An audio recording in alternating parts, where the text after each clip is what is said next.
Magandang araw mga kaibigan. At tayo nga ay nandito na sa ikawalo bahagi ng ating series ng 10 dapat na ilihim o itago o isekreto ng isang chosen one. Hindi lahat ng biyaya ay dapat na pinapakita ng chosen one.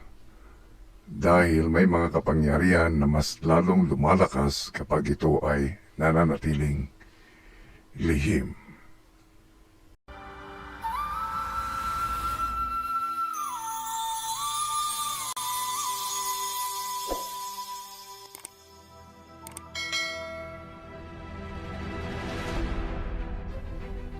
Welcome back to Patnubay TV. Sa video na ito ay tatalakayin natin ang ikawalo na dapat ay ilihim ng isang chosen one. Isang sikreto na kadalasang hindi nauunawaan ng marami. Ang pagtatago ng kanyang tunay na kakayahan. Ano nga ba ang ibig sabihin ng pagtatago ng tunay na kakayahan? Ang isang chosen one ay may mga talento, kakayahan o insight na higit sa karaniwan. Ngunit hindi niya ito agad ipinapakita sa lahat ng tao. Lalo na sa maling pagkakataon at maling tao. Bakit kailangang itago ito? Ang pangwalo ay ang tunay na kakayahan ng chosen one ay dapat na manatiling lihim hanggang sa dumating ang tamang araw na ito ay gagamitin. Bakit kailangang itago ito? Ang unang kadahilanan para maiwasan ang inggit at pagsabotahe. Hindi lahat ng tayo matutuwa sa taglay mong kakayahan. Halimbawa, may kakilala kang mahusay sa trabaho o may kakaibang galing sa pagdidesisyon.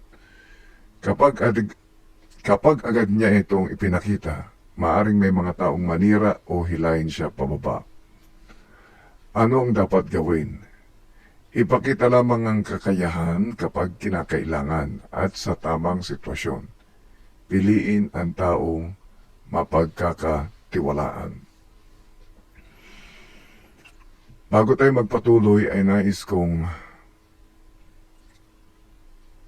talakayin muna kung ano-ano nga ba ang mga kakayahan ng chosen one. Sapagkat ang chosen one ay mayroong iba-ibang uri.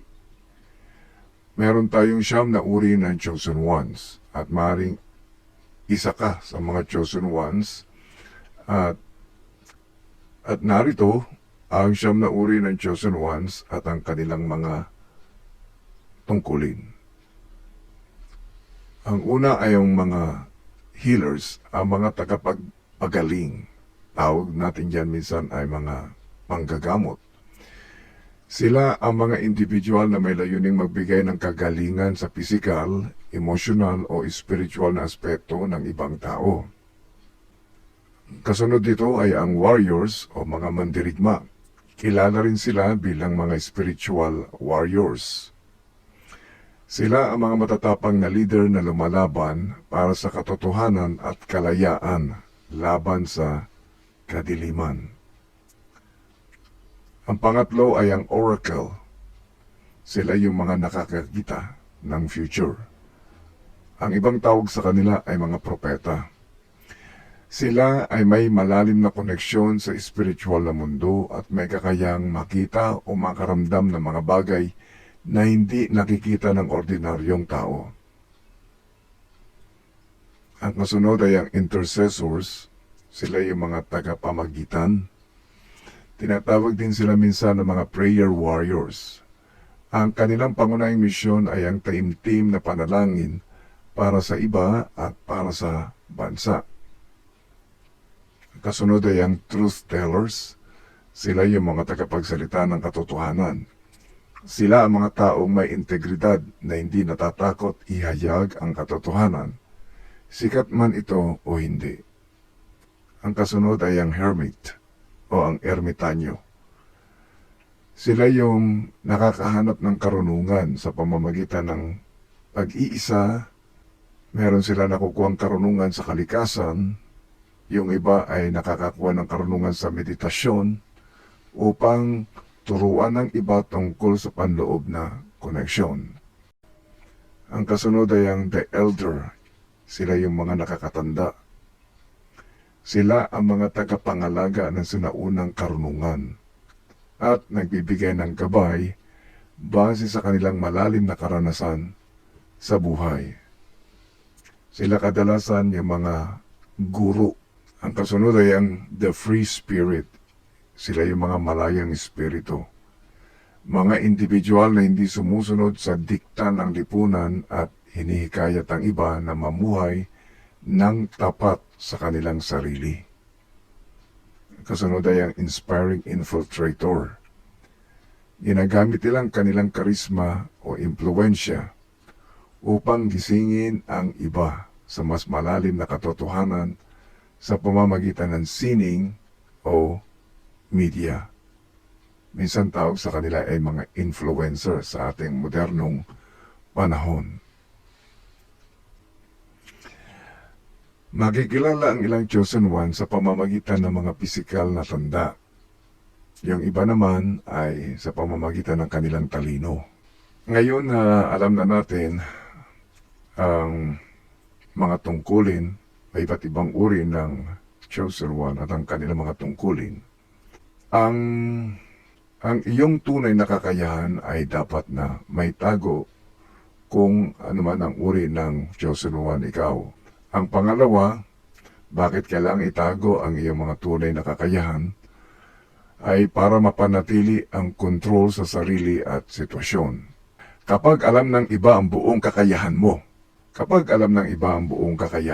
maaari ka nilang manipulahin o gamitin. Halimbawa, kung alam ng lahat na kaya mong lutasin ang kahit anong problema, baka ikaw na lang lagi ang asahan hanggang sa maubos ka. Anong dapat gawin? Mag-set ka ng boundaries. Hindi lahat ng laban ay kailangan mong salihan. Pangatlo, kailangan mo itong itago para sa tamang timing ng paglabas ng potensyal. Hindi ito araw-araw ginagawa. Merong divine timing para dito. Ang kapangyarihan ay mas epektibo kapag inilalabas sa tamang oras. Halimbawa, ikaw ay isang estudyante na tahimik lang pero sa tamang panahon ay biglang mag-e-excel sa exam o competition. Bilang isang estudyante, kailangan maghintay ng tamang pagkakataon, ihanda ang sarili sa tahimik na paraan. Ang mga chosen ones, lahat ay dumadaan sa pagiging estudyante. Lahat ay nag-aaral hanggang sa dumating ang panahon kung saan hinug na ang isang chosen one. Pang-apat na dahilan, ito ay para sa proteksyon sa sarili mo at sa iyong misyon. Ang chosen one ay may layunin at hindi lahat ay dapat makaalam nito agad. Halimbawa, kung may plano kang magtagumpay o magbago ng buhay, hindi mo kailangang ipaalam ito sa lahat, lalo na sa mga hindi supportive. Ano ang dapat mong gawin? Panatiling pribado ang iyong mga plano, hayaan ang mga resulta nito ang siyang magsalita para sa iyo. Ang tunay na lakas ng isang chosen one ay hindi lang nasusukat sa kanyang kakayahan, kung hindi sa kanyang karunungan, kung kailan ito ipapakita at kailan ito dapat itago. Ating natutunan na hindi lahat ng kakayahan ay dapat ipakita agad. Kung nakikita mo ang future, dahil ikaw ay isang propeta o dahil ikaw ay isang oracle, hindi mo kinakailangang ipakita o sabihin sa mga tao, uy, nakikita ko ang future. Hayaan mong mahubog ka hanggang sa mahinog ka o mahinog ang mga kakayahan na ito. May panganib sa sobrang pagbubunyag ng sarili, sapagat kapag pinangunahan mo na ilantad ang iyong kakayahan, nagkakaroon ng panganib dito at kadalasan ay nawawala ang iyong gana para i-develop pa ang iyong kakayahan. At minsan din, ang talagang potensyal mo ay nawawala. Mahalaga ang timing, control at proteksyon. Ang katahimikan ay hindi kahinaan. Ito ay isang estratehiya. hanggang sa dumating ang tamang panahon na ikaw ay hinog na at ang iyong full potential ay iyon ang naabot. Kung ikaw isang chosen one, tandaan, ang iyong kapangyarihan ay mas nagiging makapangyarihan palalo kapag ito ay ginagamitan ng karunungan. Abangan ang susunod nating video tungkol sa ikasyam na lihim na dapat itago ng isang chosen one upang magtagumpay. Mga kaibigan, huwag kalimutan mag-like, mag-subscribe kung ikaw ay bago pa lamang sa aking channel at i-share ang video na ito para mas marami pa ang magising sa kanilang tunay na layunin dito sa mundo. Maraming salamat sa inyong panonood. Hanggang sa muli.